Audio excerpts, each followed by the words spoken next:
চায়নাতে কৃষিকাজে পুরুষের থেকে মহিলাদের ভূমিকা অনেক বেশি। তেমনি একজন সফল কৃষানীর বিভিন্ন ধরনের ফল বাগান এবং সবজি বাগান ঘুরে আপনাদেরকে লোভনীয় সব শাকসবজি এবং ফলমূল দেখাবো। কত ধরনের শাকসবজি এবং ফলমূল নিয়ে সে কাজ করে সেটাই আজকে আপনাদেরকে দেখানোর চেষ্টা করব। প্রথমে আপনাদেরকে দেখাবো এই কৃষানীর একটি নাশপাতি বাগান। আর এই নাশপাতি বাগানের প্রত্যেকটা নাশপাতি গাছে শত শত নাশপাতি ধরে আছে দেখেন। আর এগুলো এতটাই রসালো, কামড় দেওয়ার সাথে সাথে এর ভেতর থেকে রস বের হয়ে পড়ে।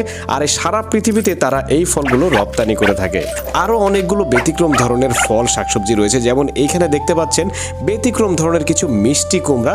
আর এই কুমড়াগুলো শুধুমাত্র কিন্তু চায়নাতেই হয়ে থাকে। দেখেন এই কৃষানি কুমড়াটা কেটে আমাদেরকে দেখাবে। এর ভেতরটাও কিন্তু একদম ব্যতিক্রম ধরনের, হলুদ এবং এর নিচে অল্প কিছু পরিমাণে বিচি রয়েছে, বেশ ব্যতিক্রম ধরনের। এরপর আপনাদেরকে দেখাচ্ছি আরেকটা ভিন্ন ধরনের ফল, এর নাম হচ্ছে পেপিনো মেলন।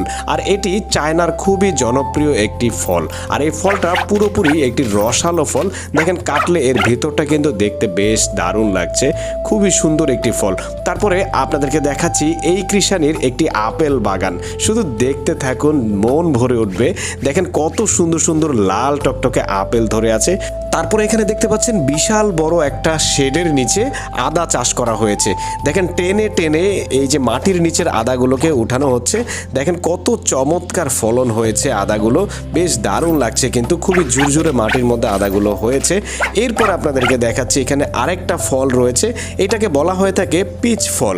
আর এই পিচ ফলটা অনেক বড় সাইজের হয়েছে, এর ভিতরটা কিন্তু অসাধারণ লাগে আমার কাছে। দেখেন আপনাদেরকেও দেখাচ্ছি, খুবই চমৎকার একটা ফল। আমাদের দেশে কিন্তু এই ধরনের ফলগুলো হয় না।